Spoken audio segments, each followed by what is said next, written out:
दोस्तों, आज तक आपने कई जीवों के अंडे देखे होंगे जो दिखने में कुछ साधारण से होते हैं, लेकिन आज हम आपको कुछ ऐसे जीवों के अंडे दिखाएंगे जिन्हें शायद ही आपने कभी देखा होगा। तो दोस्तों, आज की वीडियो बड़ी इंटरेस्टिंग होने वाली है, इसे अंत तक जरूर देखना। लेकिन उससे पहले अगर आपने हमारे चैनल क्यूरियस टीवी को सब्सक्राइब नहीं किया है तो सब्सक्राइब कर लीजिए ना। टिनामुआ, आपने शायद इस पक्षी को पहले कभी देखा होगा। इस पक्षी के बारे में ज्यादातर लोग नहीं जानते क्योंकि इनका जीवन बहुत ही गोपनीय होता है और दुनिया में अब तक ये सिर्फ 45 ही जिंदा है। इस पक्षी के अंडे बाकी पक्षियों के अंडों से बिल्कुल अलग होते हैं। इस पक्षी के अंडे बेहद चमकदार और अलग अलग रंग के होते हैं। इनकी सबसे अलग बात यह है कि मादा पक्षी अंडे देने के बाद वहां से चली जाती है और उसके बाद नर पक्षी इन अंडों का ख्याल रखता है। इनके अंडों का कलर अलग अलग होता है, जैसे मानो या कोई खिलौना हो, लेकिन इनका आकार मुर्गी के अंडों के जैसा ही होता है। दोस्तों, क्या आपने कभी ऐसे अलग अलग रंगों के अंडे देखे हैं? कमेंट में बताना जरा। जिम्नोफियोना, ये जीव दिखने में केंचुए जैसा लगता है। आमतौर पर इसका साइज 10 सेंटीमीटर हो सकता है, लेकिन इसकी कुछ प्रजातियां ऐसी भी है जो बहुत ही बड़ी होती हैं। पहली बार इसे देखने पर किसी सांप के जैसा दिखता है। इनकी ज्यादातर प्रजातियां बच्चों को जन्म देती है, लेकिन कुछ प्रजातियां ऐसी भी है जो अजीब से दिखने वाले अंडे देती है। इनके अंडों का साइज काफी छोटा होता है, जो पूरी तरह से ट्रांसपेरेंट यानी पारदर्शी होते हैं। यहाँ तक कि इन अंडों में आप इनके बच्चों को भी देख सकते हैं। इतना ही नहीं, बल्कि इन बच्चों की ग्रोथ और मूवमेंट को आसानी से देखा जा सकता है। इनका जीवन बहुत ही अजीब होता है और वैज्ञानिकों के पास भी इनके बारे में ज्यादा जानकारी नहीं है। हॉर्न शार्क, आप में से ज्यादातर लोग शार्क के बारे में जानते होंगे, लेकिन आप ये जानकर हैरान हो जाएंगे कि शार्क भी अंडे देती है। जी हाँ, इनकी 70% प्रजातियां बच्चों को जन्म देती है, बाकी 30% प्रजातियां अंडे देती हैं। इनके अंडे कुछ इस तरह से दिखते हैं जो दिखने में बिल्कुल भी अंडे नहीं लगते। इन्हें देखने से ऐसा लगता है कोई चीज गोल गोल घूम रही है। ये अंडे से बाहर बहुत ही सख्त और मजबूत होते हैं, ऐसा इसलिए कि बाहर से इन बच्चों को प्रोटेक्ट किया जा सके। शार्क अंडे देने के बाद मुंह से पकड़कर किसी सुरक्षित जगह ले जाकर छुपा देती है, क्योंकि बाहरी दुनिया से उन्हें बचाया जा सके। जब शार्क अंडे देती है तो ये अंडे बहुत ही सॉफ्ट और नरम होते हैं, लेकिन बाद में धीरे धीरे मजबूत बन जाते हैं। इसे देखकर कोई अंदाजा भी नहीं लगा सकता कि ये किसी जीव का अंडा है, क्योंकि दिखने में किसी समुद्री शैल की तरह दिखता है। येलो हेड जॉफिश, दुनिया में जितने भी मछलियां हैं उनके अंडों की सुरक्षा और देखभाल मादा मछली ही करती है, लेकिन जॉफिश के मामले में ऐसा नहीं है। जॉफिश 12 सेंटीमीटर लंबी हो सकती है। इन मछलियों के अंडे को नर मछली अपने मुंह में रखकर देखभाल और उनकी सुरक्षा करती है।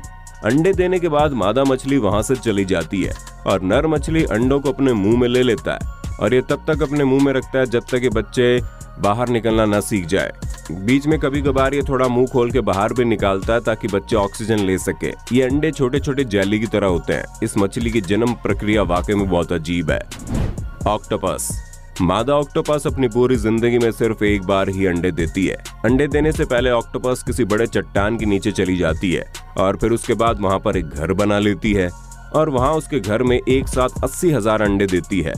दोस्तों, क्या आपने कभी किसी जीव को एक साथ 80,000 अंडे देते हुए देखा है?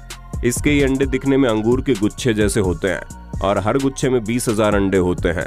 मादा ऑक्टोपस हर समय अपने इन अंडों के पास ही रहती है और आप ये जानकर हैरान हो जाएंगे कि इन अंडों में से बच्चे निकलने तक मादा ऑक्टोपस बिना कुछ खाए इन अंडों की देखभाल करती है। फिर उसके बाद जब ये बच्चे अंडों से बाहर निकलते हैं तब मादा ऑक्टोपस भूख से मर जाती है। ऐसा हर मादा ऑक्टोपस के साथ होता है। सभी मादा ऑक्टोपस बच्चे जन्म देने के बाद मर जाती है। बीज, दोस्तों, मधुमक्खियां दुनिया में हर हिस्से में पाई जाती हैं और लगभग हर कोई इसे देखा होगा।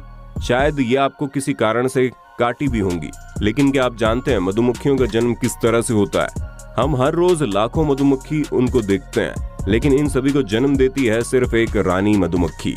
एक छत्ते में जितनी मक्खियां होती हैं उन सभी को जन्म देने वाली माँ एक रानी मक्खी ही होती है। रानी मधुमक्खी अपने पूरे जीवन काल में सिर्फ एक बार ही मैटिंग करती है और इसके अंडों का कलर सफेद होता है। हर एक शैल में बैठकर रानी मधुमक्खी एक अंडा देती है और 3 दिन बाद इन अंडों में से बच्चों का ग्रोथ होना स्टार्ट होता है और ये ग्रोथ इतनी तेजी से होता है कि मात्र 20 दिन के अंदर ही बच्चे अंडे से बाहर निकल जाते हैं और पूरी प्रक्रिया वाकई में सबसे अनोखी है। एमसिमाने एक्स, एमसिमाने चिकन बहुत ही पॉपुलर चिकन ब्रीड्स में से एक है। ये प्रजाति इंडोनेशिया में पाई जाती है। इस मुर्गी का कलर पूरी तरह से ब्लैक होता है और सिर्फ बाहर से नहीं बल्कि अंदर से भी। इस मुर्गी को क्रॉस ब्रीड करके बनाया गया है और इसी के कारण ये मुर्गी अंडे भी कम देती है। अगर इसके अंडों की बात करें तो जरूरी नहीं कि हर बार ब्लैक रंग के अंडे देती हो, कभी कभार इनका रंग ब्राउन भी हो जाता है। पैर इनके एग्स का साइज नॉर्मल चिकन से काफी बड़ा होता है। जैसे कि हमने आपको बताया, इसे क्रॉस ब्रीडिंग करके बनाया गया है, इसलिए इन मुर्गियों में बाकी मुर्गियों से ज्यादा मेलानिन प्रोड्यूस करने की क्षमता होती है। इसी कारण से इनके अंडे मार्केट में ज्यादा कीमत में बिकते हैं। स्लग एग्स, इस जीव के दोनों मेल और फीमेल को ह्यूमंस की तरह रिप्रोडक्टिव ऑर्गन्स होते हैं। प्रजनन क्रिया होने के बाद कुछ दिनों में अंडे देती है। इनके अंडे बहुत ही छोटे होते हैं जो दिखने में पूरी तरह से पारदर्शी होते हैं, जिसके अंदर होने वाली इनकी ग्रोथ प्रक्रिया भी आसानी से देखी जा सकती है। ये एक बार में 20 से 50 अंडे दे सकती है। अंडे से बाहर निकलने के बाद इनकी ग्रोथ बहुत तेजी से होती है और ये केवल 2 महीने के अंदर ये स्लग एक ग्रोन स्लग बन जाता है, फिर मैटिंग प्रक्रिया के लिए तैयार हो जाती है। तो दोस्तों ये थे कुछ अजीब से दिखने वाले अंडे। तो दोस्तों आज की वीडियो में बस इतना ही। उम्मीद है आपको ये वीडियो पसंद आई होगी और ऐसे ही और वीडियोस देखने के लिए हमारे चैनल को सब्सक्राइब कर लीजिए। धन्यवाद।